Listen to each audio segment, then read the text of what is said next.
Graça e paz, igreja. Deus abençoe a todos os irmãos. Estamos muito felizes, de ver nossos irmãos que se batizaram. O batismo é como a vida se multiplicando, A vida multiplicada pela vida.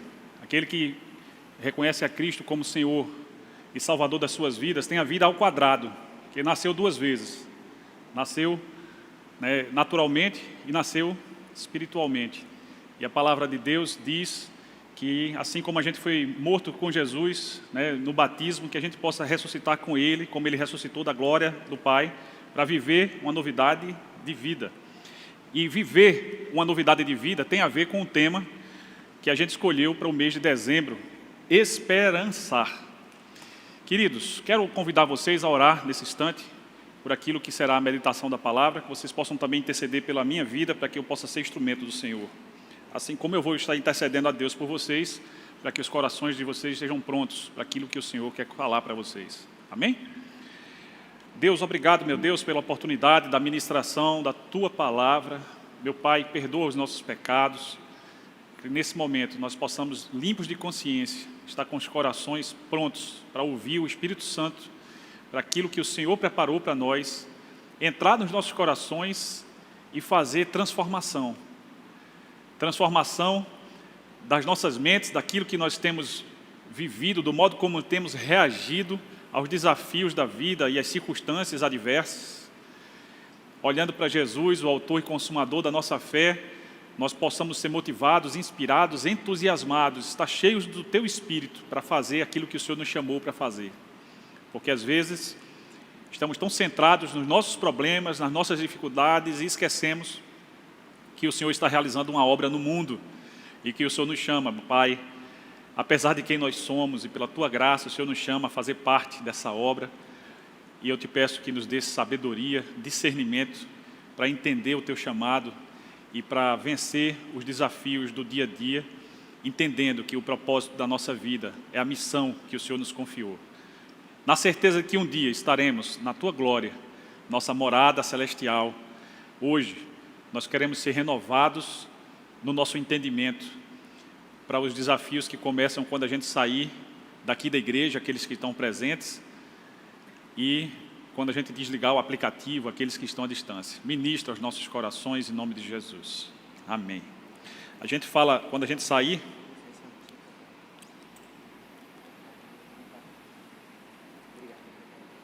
mas aqui mesmo, às vezes, a gente está sendo desafiado, Lembro que, há algum tempo atrás, eu estava aqui dirigindo o culto, recebi uma ligação que o carro do meu cunhado tinha explodido.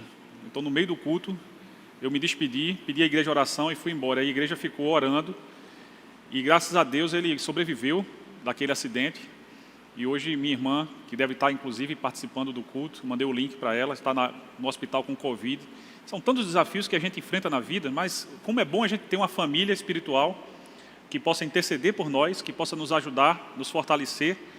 E a gente assim, como ferro, afiando ferro, nós não somos fáceis também, mas como corpo de Cristo, com as nossas imperfeições, a gente vai sendo moldado pelo caráter de Deus e a gente vai crescendo junto, sendo aperfeiçoado pela palavra de Deus. Esperançar é isso.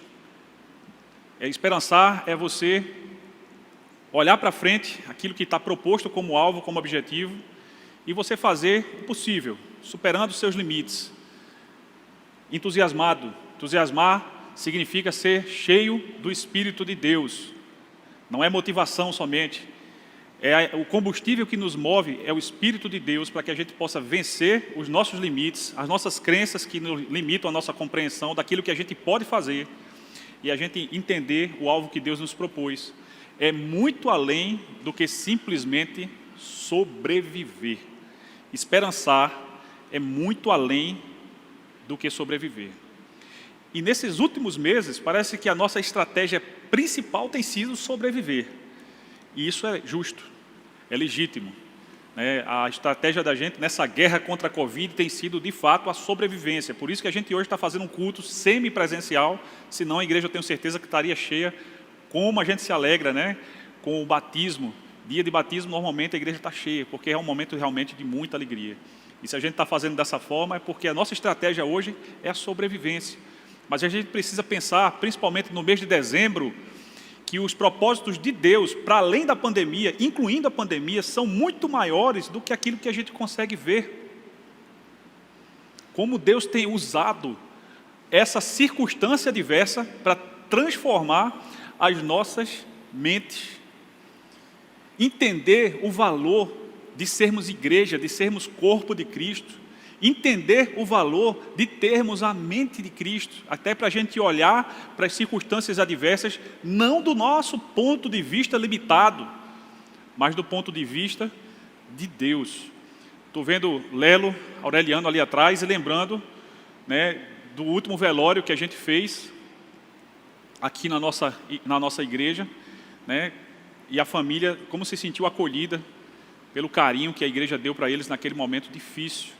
E quantos velórios a gente fez durante essa pandemia, né, Júlio? Quantos sepultamentos a gente fez. Tenho certeza que se eu perguntar aqui, agora pedir para levantar a mão, quem perdeu alguém conhecido nessa pandemia, eu tenho certeza que todos vocês iriam levantar as mãos. Mas a vida é muito além disso.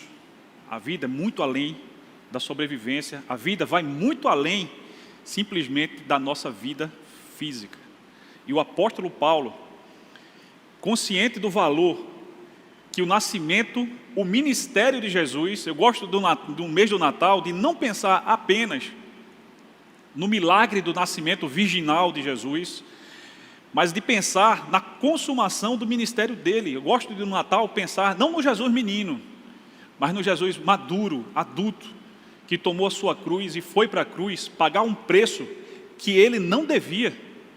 Pagar uma dívida que era minha, era de vocês, para que a gente tivesse uma reconciliação com Deus e a gente pudesse viver essa vida nova que os batizandos aqui celebraram e demonstraram que querem viver, essa novidade de vida, viver essa vida reconciliados por Deus e reconciliando a humanidade com Deus, trazendo outras pessoas para perto, para caminhar junto com a gente, compartilhando a verdade do Evangelho. Meus irmãos, quantas pessoas que morreram na pandemia, morreram sem esperança.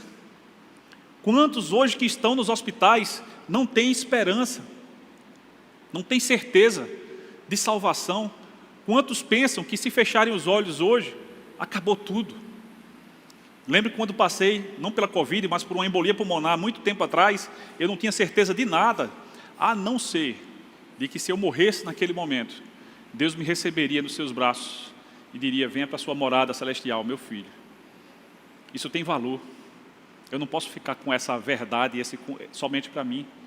É o Evangelho de Deus, é precioso, é Ele que me revela que a fé em Jesus Cristo, ela produz um resultado exponencial na vida de um ser humano, porque multiplica a vida pela vida, a vida natural com a vida espiritual, e assim a gente se torna completo para viver de um modo diferente daqueles que não têm esperança. Essa vida, sob essa perspectiva, é também esperançar, né? Esperançar, na minha visão, é andar pela fé. Aquele que espera, fica parado, espera receber alguma coisa, mas quem esperança, prossegue, avança. Esperançar é avançar na direção do alvo que está proposto diante de nós. Nesse sentido, eu quero convidar vocês à leitura da palavra de Deus, que segundo em 2 Coríntios, capítulo 5, não sei se aqui, do 1 ao 21, eu vou ler até o 11, depois a gente vai pular para o 18. Capítulo 5, do 1 ao 21.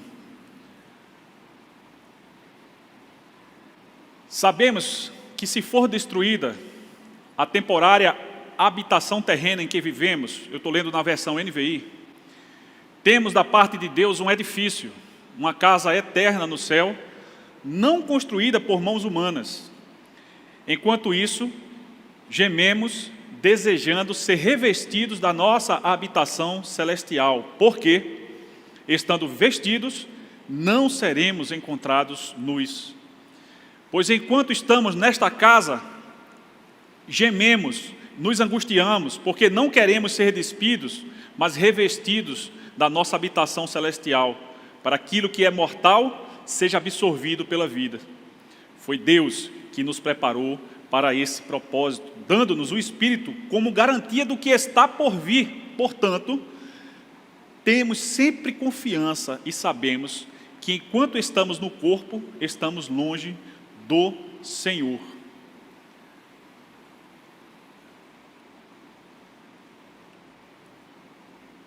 Essa primeira parte que eu li para vocês, queridos, ela nos dá uma visão da transitoriedade da vida. A vida realmente ela é passageira. O apóstolo Paulo compara a nossa vida terrena, usando a ideia de corpo físico, como uma tenda. Uma tenda, ao usar essa figura, isso fazia muito sentido na visão daquelas pessoas que ouviam a palavra em Corinto, porque é uma habitação provisória, é uma habitação frágil. A tenda é um lugar que serve de abrigo durante o momento em que a gente se encontra naquela passagem, naquele local, onde a gente vai ficar por um tempo, até que a gente possa partir para o próximo. Essa ideia, ela nos remete ao fato de que aqui no mundo, ao contrário do que muitos pensam, nós somos peregrinos. Nós estamos de passagem. Ninguém aqui veio para ficar. Essa aqui não é nossa casa. E quando a gente está de passagem, a gente está levando o nome. Se a gente não pertence àquela nação, a gente está levando o nome da nação a que a gente pertence. Lembro na Copa do Mundo de 2014, a do Brasil foi 2014, quando houve um jogo Brasil e Japão aqui no Recife, e como o Japão foi enaltecido pela conduta dos japoneses ao final do jogo, quando ao invés de deixarem o estádio de futebol, eles foram recolher os copos descartáveis, os sacos de embalagem de cachorro-quente, o lixo que a torcida, inclusive outras pessoas, haviam deixado ali. Aquilo saiu no noticiário porque foi uma coisa diferente. E aquela imagem nos dá uma ideia de que o povo japonês é um povo educado, um povo civilizado. Veja como faz diferença o nosso testemunho quando a gente está de passagem por um outro país. E usando essa ideia de Paulo, eu queria fazer uma ligação com o que diz Pedro na sua primeira carta, no capítulo 2, 11 e 12, quando o apóstolo Pedro diz que a gente deve viver no mundo como peregrinos, como forasteiros, abstendo-nos das paixões que lutam contra a nossa essência espiritual, para que a gente possa viver um bom testemunho. Estou parafraseando, para que a gente possa, de fato, viver como filhos de Deus, como aqueles que pertencem a uma pátria celestial, que o apóstolo Paulo chamou a nossa morada firme, a nossa morada estabelecida sob um edifício.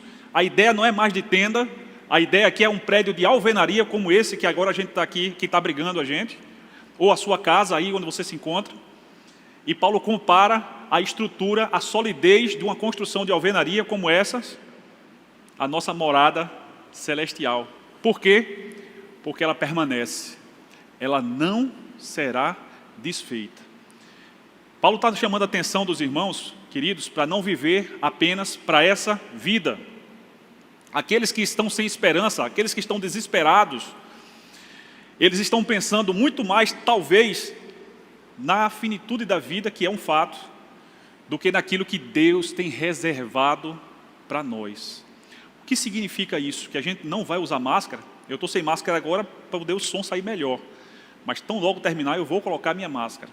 Não se deve tentar o Senhor nosso Deus. A gente não vai deixar de ter cuidado, porque não existe super crente. Nós não somos super homens, super mulheres. Infelizmente nós somos frágeis. E esse vírus que veio para humilhar as nações. Mas essas nações, elas, disse a palavra de Deus, elas serão cheias do conhecimento de Deus. Na descendência de Abraão, que é Jesus Cristo, as nações, elas serão benditas. Todas as famílias da terra serão benditas. Então nós não podemos entender que a nossa história chegou ao fim. A nossa história prossegue, para além da pandemia. Mas nós temos algo a fazer também durante a pandemia, além de usar máscara e álcool gel. Nós temos uma obra para ser feita. Essa obra pertence ao nosso Deus. Para que aquilo que a gente viu hoje aqui, pessoas se rendendo ao senhorio de Jesus Cristo nas suas vidas como Senhor e Salvador, porque o Jesus Salvador muitos querem, mas o Jesus Senhor poucos querem. Essa porta, ela é estreita. E quando é que eu percebo que isso pode estar acontecendo na minha vida? Quando eu digo não para Deus. Todas as vezes que Deus me chama e me dá uma missão, e eu digo não para Deus, Deus não é Senhor naquele momento da minha vida. É por isso que a gente tem como filhos de Deus que estar atento à voz de Deus, à voz do Espírito Santo de Deus, porque Ele pode estar nos chamando para fazer algo muito maior do que a gente pensa que é capaz. Eu vou dar um exemplo para vocês. Uma visita virtual a alguém que está na UTI por meio do WhatsApp, que Jesus não tinha na época dele, mas uma visita virtual, alguém que se encontra no hospital, temendo, para falar do amor de Deus. Quanto custa isso? Nada, né? Uma coisa simples que a gente pode fazer, mas tem tantas outras coisas que Deus tem chamado a gente para fazer.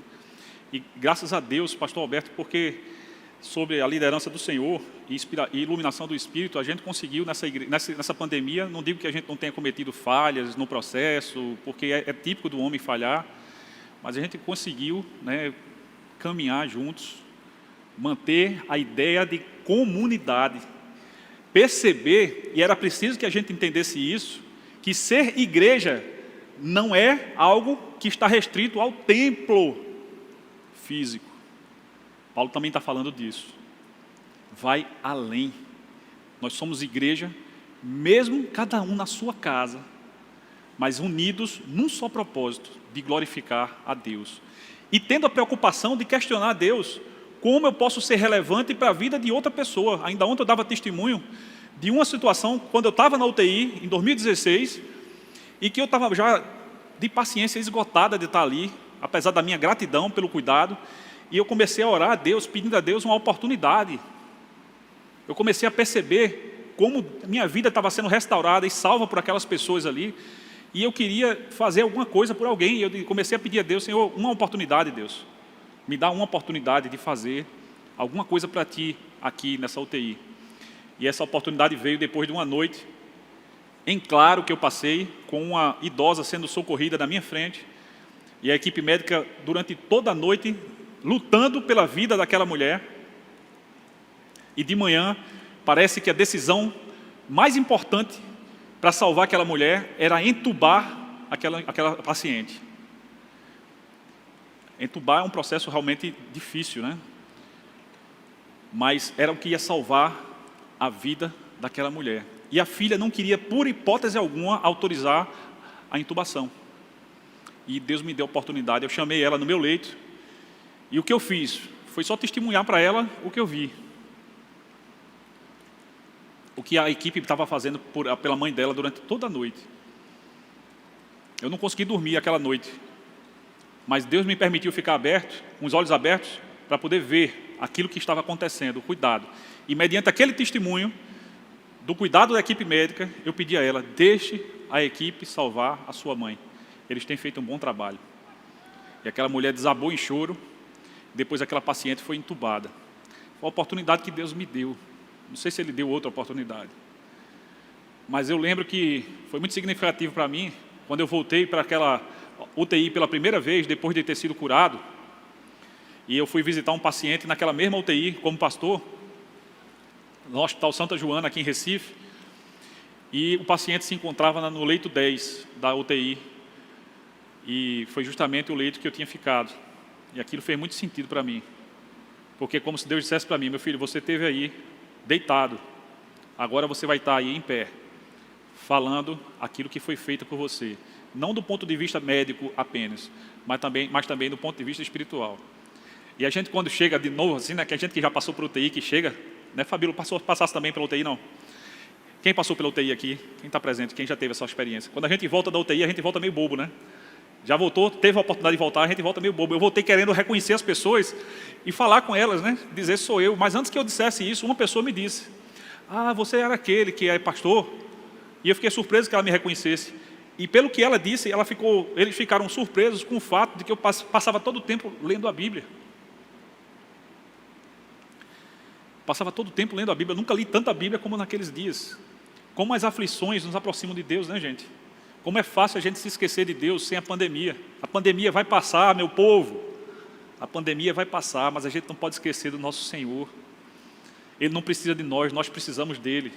Ele está nos chamando para fazer uma obra. Essa obra é o que vai fazer diferença, para que as pessoas, quando passarem dessa vida para a morte, não vão para o inferno, mas para a glória de Deus. Para ser bem claro, bem objetivo, aquilo que Deus está chamando a gente para fazer.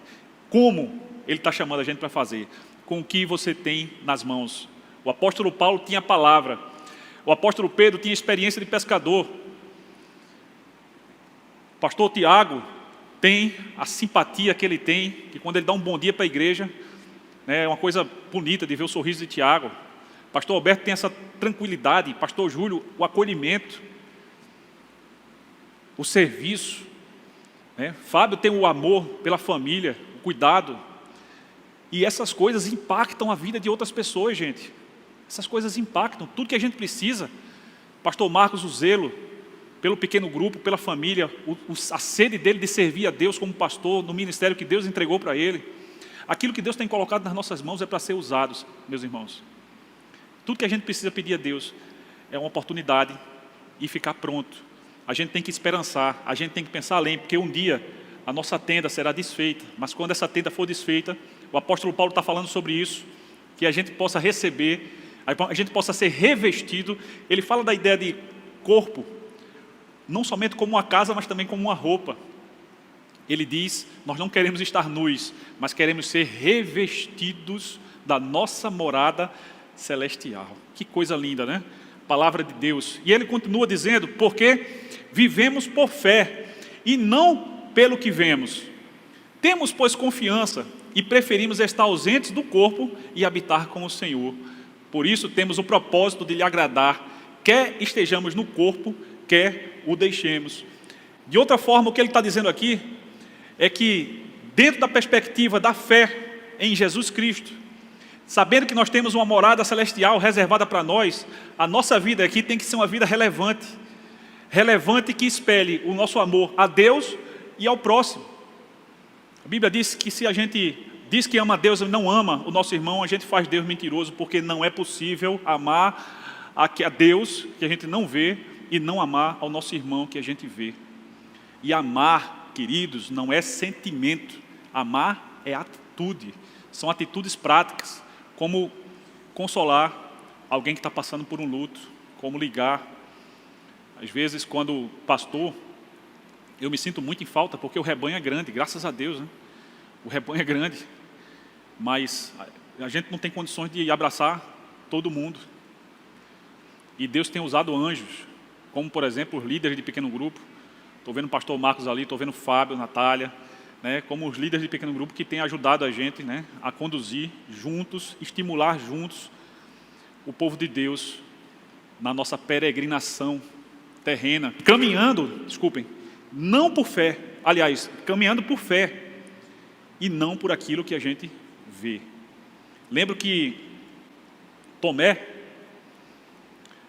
quando Jesus ressuscitou e ele soube que Jesus ressuscitou, Tomé, que muitos criticam, porque ele foi um homem sem fé, mas segundo a minha leitura da Bíblia, foi o primeiro que reconheceu Jesus como seu Deus. Quando ele viu, ele disse: meu Senhor e meu Deus. Para mim foi o primeiro que falou isso, segundo o relato bíblico. Mas Tomé, ele só conseguiu ter essa experiência quando ele foi capaz de ver Jesus ressuscitado. E Jesus disse: Tomé, você creu porque viu, mais felizes serão aqueles que crerão sem ter visto. Hoje nós não temos mais a presença física de Jesus no nosso meio, queridos, porque a Bíblia diz que ele subiu aos céus. Mas também a Bíblia diz que ele nos enviou o Espírito Santo, que faz morada não apenas em nós, mas ilumina a nossa mente, que nos comunica a vontade de Deus, que nos comunica o chamado de Deus, que nos indica o caminho, que nos indica o modo como a gente deve caminhar. E o caminhar cristão não é um caminhar sozinho. Nunca o cristão está sozinho. Se você se encontra sozinho aí no leito de hospital, assistindo essa mensagem, como você, minha irmã, você não está só. Porque um cristão, ele sempre tem a presença do Espírito Santo com ele, porque o Espírito Santo habita nele. A gente não precisa nem pedir. Acho tão interessante quando a gente ora dizendo assim: Senhor, eu quero entrar na tua presença. O Senhor já está presente em nós, porque ele vive em nós e por meio de nós. Tive a oportunidade de, num velório que participei, Deus me deu uma palavra que dizia o seguinte: o pai de vocês não está morto, ele vive. Ele vive em dois sentidos: ele vive na glória de Deus, ele já está vivo na presença do Pai, amém? E no outro sentido, ele vive em vocês. Agora o que vocês precisam fazer é manter o nome dele vivo. Nós não temos mais essa... meu pai era Nelson, eu sou Nelson. Na antiguidade, meu nome seria Nelson, filho de Nelson. Eu não tenho mais isso, mas é isso que a gente tem, gente. A gente carrega o nome dos nossos pais. Onde a gente for, em qualquer nação que a gente esteja andando, a gente carrega o nome dos nossos pais. Porque a educação que os japoneses receberam foi dos seus pais. E assim, nós também temos a imagem dos nossos pais nas nossas atitudes. E Paulo está falando sobre isso. A gente precisa ter um bom testemunho. Não somente se beneficiar da salvação que Deus tem para nos oferecer. Assim, muitas igrejas têm lotado auditórios. Pessoas que querem se beneficiar da graça de Deus, mas que não estão dispostas a colocar a mão no arado e fazer a obra de Deus. Como é possível isso? Que Deus ilumine nossas mentes, para que a gente tenha um despertamento, né? Como disse o próprio apóstolo Paulo: desperta tu que dormes, o Senhor te esclarecerá. Deus está querendo despertar o mundo. Durante a pandemia, a gente falou isso em março, Deus está querendo dar um start, um reset. Deus está querendo uma nova perspectiva de vida das nações, que as nações entendam que Ele é Deus, que as nações entendam que não adianta a economia estar bombando e as pessoas estarem se definhando espiritualmente, cada vez mais distantes de Deus. Quem foi chamado para reconciliar essas pessoas com Deus? Nós. Como é que nós vamos fazer isso?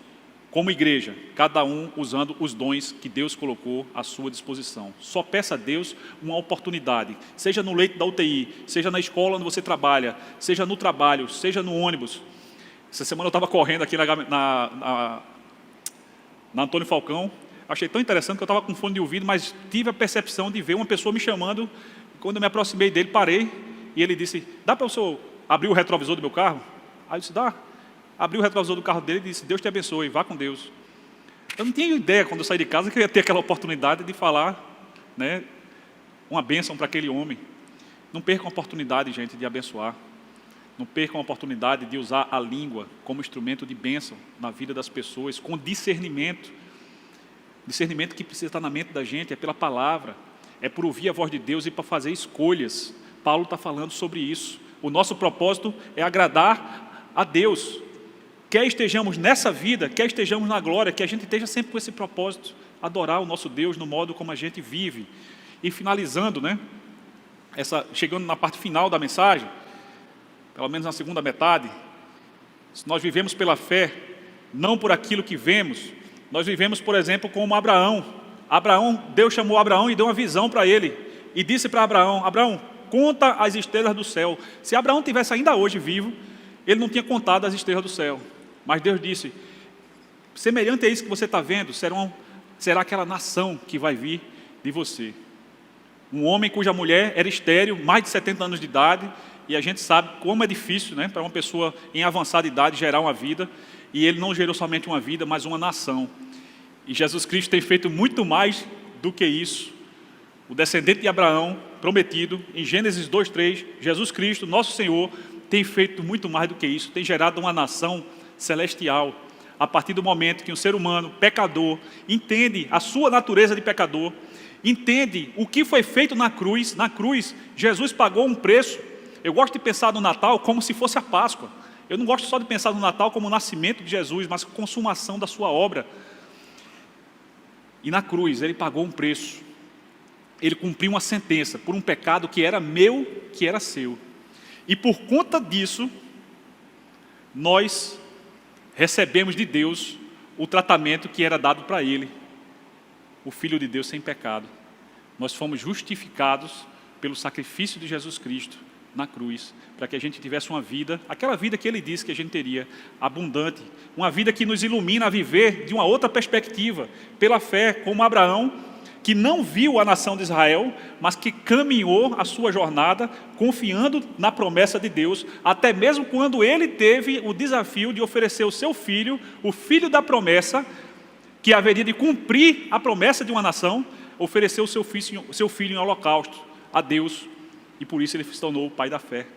E ele ilumina, ele nos inspira a fazer, buscar pelo menos fazer a mesma coisa na nossa jornada. Nós vivemos pela fé. Se puder passar, eu não estou conseguindo. Viver pela fé, essa é uma ponte de vidro. A China, eu vi que ela tem várias, dezenas de pontes de vidro. E tem alguns vídeos engraçados, porque tem gente que não consegue nem caminhar. Eu vi um vídeo que o cara está assim, desesperado, andando em cima da ponte. A ponte é sólida, mas ela é de vidro. E a perspectiva de um abismo lá embaixo faz com que muitos não consigam caminhar. Essa primeira chinesa aqui de amarelo, ela parece que está superando o seu medo, né? Quando eu vi essa imagem, eu pensei, a mensagem de Paulo é sobre isso. É a gente caminhar sabendo que aquele solo onde a gente está pisando é frágil, mas a gente está caminhando porque a gente sabe que a gente vai chegar num solo firme, a nossa morada celestial. A gente precisa vencer nossos medos. A gente precisa vencer nossas crenças limitantes. Às vezes a gente precisa de alguém para estar do lado, para dar o braço, para ajudar a vencer o medo, para dar a mão. Eu vi outra cena que 2 pessoas estão carregando um homem, sendo arrastado na ponte, que ele não conseguia vir mesmo, andar, e estava sendo carregado, arrastado. Às vezes a gente precisa disso. E a igreja, ela cumpre essa função. É a igreja que muitas vezes chega e dá a mão, dá o braço, e diz assim, eu estou contigo. Talvez eu não tenha o dinheiro que você esteja precisando, talvez eu não tenha a solução para o seu problema, talvez eu não tenha a cura para a Covid, mas saiba que eu estou com você, você não está só. Eu estou orando por você, estou fazendo o que está ao meu dispor, as minhas condições, para que você possa experimentar aqui na vida algo melhor do que aquilo que a vida tem para lhe oferecer. Pode passar? E aí sim, pois todos nós devemos comparecer perante o tribunal de Cristo, para que cada um receba de acordo com as obras praticadas por meio do corpo, quer sejam boas, quer sejam más. Não está falando aqui do tribunal de Cristo para condenação, porque nós que temos a fé em Cristo já estamos salvos. Mas a Bíblia diz que haverá um juízo, sim, de obras. E a gente deve se esforçar para viver uma vida que agrade a Deus, porque chegará o momento, esse tribunal era como se fosse também um pódio, onde o atleta é julgado pelo seu sucesso, e ali ele recebe o prêmio da sua vocação, da forma como você viveu. Um dia a gente vai passar por isso. E ele diz, uma vez que conhecemos o temor do Senhor, procuramos persuadir os homens. O que somos está manifesto diante de Deus, e esperamos que esteja manifesto também da consciência de vocês. Pode passar? Somos convidados a persuadir os homens, queridos. Pode passar? Somos convidados a nos integrar a Deus na obra que Ele tem feito. E essa obra é aquilo que o apóstolo Paulo chama, no próprio texto de 2 Coríntios 5, o ministério da reconciliação. Nós somos convidados a uma caminhada coletiva. O cristianismo é uma religião gregária, significa dizer, não existe cristianismo isolado. Nós podemos estar em isolamento social circunstancialmente, mas não podemos estar desconectados das necessidades dos nossos irmãos. Nós não podemos estar desconectados da família que está indo embora para São Paulo, para Campinas. E como foi importante na minha vida quando Deus me chamou para uma terra distante, onde eu fui só, sem ter ninguém, onde eu teria que ir para aquela terra ali, sem conhecer ninguém, para provar somente dos frutos da terra. como foi importante quando a minha igreja impôs as mãos sobre mim e disse que ali onde você estiver, aquelas palavras que eu disse hoje para os irmãos, façam a diferença.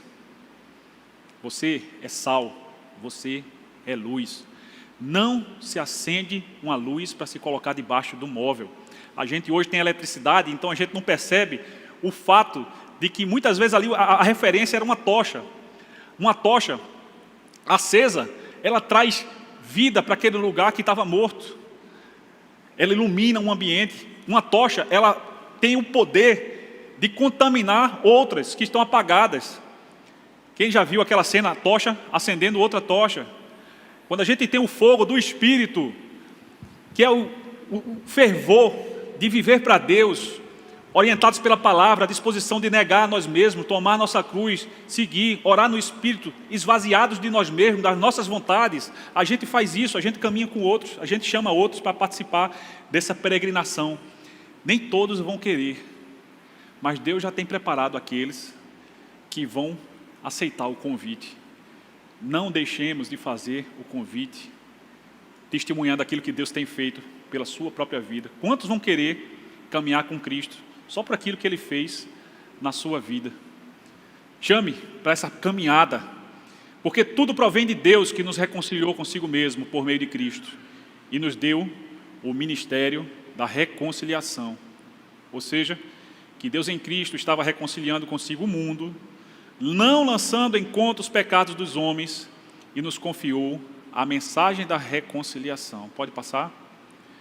Os últimos versículos. Portanto, somos embaixadores de Cristo, como se Deus estivesse fazendo o seu apelo por nosso intermédio. Por amor a Cristo, lhes suplicamos, reconciliem-se com Deus. Deus tornou o pecado por nós aquele que não tinha pecado, para que nele nos tornássemos justiça de Deus. Pode passar. A última ideia da reflexão de hoje. Nós somos embaixadores de Cristo. Nós somos ministros. É muito apropriado que aqui na igreja não se chamem os líderes de área de ministros, porque todo crente é um ministro. Ministro da reconciliação. De que forma? Sabendo que nós fomos reconciliados por Deus, sabendo que Deus não nos tratou como deveria, porque somos pecadores, e a palavra diz que os nossos pecados fazem uma separação abismal entre nós e Deus, somos naturalmente irreconciliáveis com Deus. Fomos reconciliados por aquele que nos fez justiça de Deus, pagando o preço pelos nossos pecados. E agora, por amor a esse Deus, por amor a todas as outras pessoas, nós, como fez o apóstolo Paulo, precisamos exortar as pessoas e pedir: reconciliem-se com Deus. Reconciliem-se com Deus enquanto há a oportunidade. Reconciliem-se com Deus enquanto a sua tenda ainda está armada, porque haverá um momento, infelizmente, quer seja pela Covid, quer seja por outra razão, que todos nós desarmaremos a nossa tenda, morreremos, e aí, como diz o livro de Hebreus, capítulo 9, 27, morre-se uma só vez, depois disso vem o juízo. Para os crentes de Jesus, João 11, 25 diz: aquele que crê em mim, mesmo que morra, viverá. Para aquele que não crê em Jesus, infelizmente não são boas notícias. Que Deus nos abençoe e que, levados por essa ideia, a gente possa, como embaixador de Cristo, dizer às pessoas: me perguntem sobre Jesus, perguntem a mim sobre Jesus. Quer saber quem é Jesus? Perguntem a mim, eu sei te falar quem é Ele. Lembro que quando entreguei minha vida para Cristo, e uma das primeiras pessoas com quem eu compartilhei, ela perguntou para mim: o que significa isso? E eu disse: eu não sei ainda, mas sei que foi a melhor decisão. Hoje eu já sei, e um pouco disso que eu sei, eu estou compartilhando com os irmãos, porque Deus colocou isso na minha mão. Vão vocês e façam o mesmo. Vamos orar? Glórias te damos, meu Deus, pela Tua palavra que aqui foi meditada, porque ela nos exorta a fazermos a diferença na pandemia e fora dela. Ela nos consola sabendo que o medo da morte, Senhor, não faz sentido completo na mentalidade de alguém que sabe que essa morada terrena é provisória e que nós aqui somos inquilinos, somos passageiros, que a nossa casa a nossa pátria nos espera no céu. E que assim, cada um de nós possa ser exortado a viver essa vida terrena, dando um bom testemunho da fé, caminhando pela fé, não por aquilo que a gente vê. Às vezes a gente é chamado para fazer algo para a tua obra, porque é um privilégio nosso, Pai, nos envolvermos nela, e a gente duvida, a gente acha que não é capaz, como aquelas pessoas na ponte de vidro que estão com medo de caminhar, apesar do fundamento sólido, simplesmente por aquilo que elas estão vendo, Senhor. Abre os nossos olhos, para que a gente não seja como o moço de Eliseu, que só via o exército sírio inimigo, Senhor, e não foi capaz, num primeiro momento, de ver os teus anjos, o exército celestial, lutando aquela peleja, dando livramento para ele e para o profeta, Deus. Abre os nossos olhos para a gente ver, Senhor, o que é que está por trás dessa pandemia, Senhor.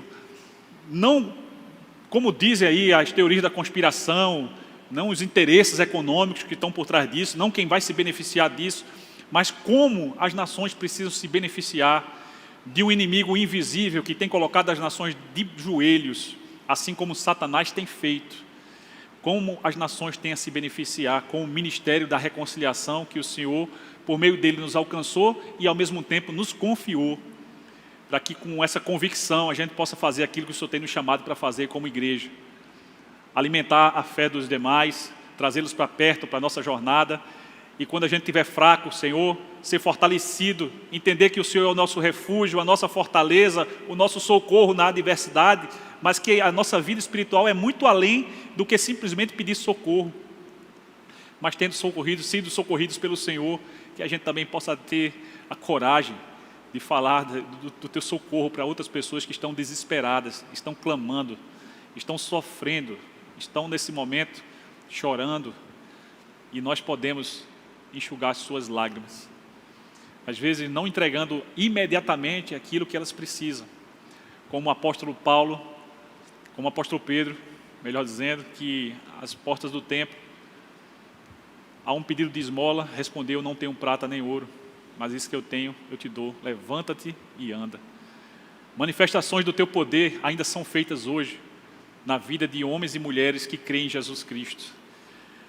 Nós recebemos esse poder para testemunhar aquilo que o Senhor tem feito nas nossas vidas, e isso pode mudar a vida de outras pessoas. Abre a boca da tua igreja, Senhor. Antes disso, abre os olhos da tua igreja, para que nós possamos ver aquilo que nós hoje não conseguimos e caminhar por aquilo que não vemos. Obrigado pela instrumentalidade da minha vida, e que todos nós estejamos com os corações prontos para as transformações que o Senhor quer fazer nas nossas mentes a partir da tua palavra. Em nome de Jesus. Amém. Que Deus abençoe, e que se há alguém entre nós que não entregou a vida para Cristo, esse é o seu momento. Se você se encontra em casa e ainda não tomou a decisão de ser um filho de Deus, reconciliado por Deus pela fé em Cristo, você hoje tem a oportunidade, aí onde você se encontra, de fazer essa entrega pessoal. E na primeira oportunidade que você tiver, compartilhar conosco. Vai ser muita alegria ver você aqui no nosso batistério, como aqueles irmãos fizeram. Que Deus nos abençoe.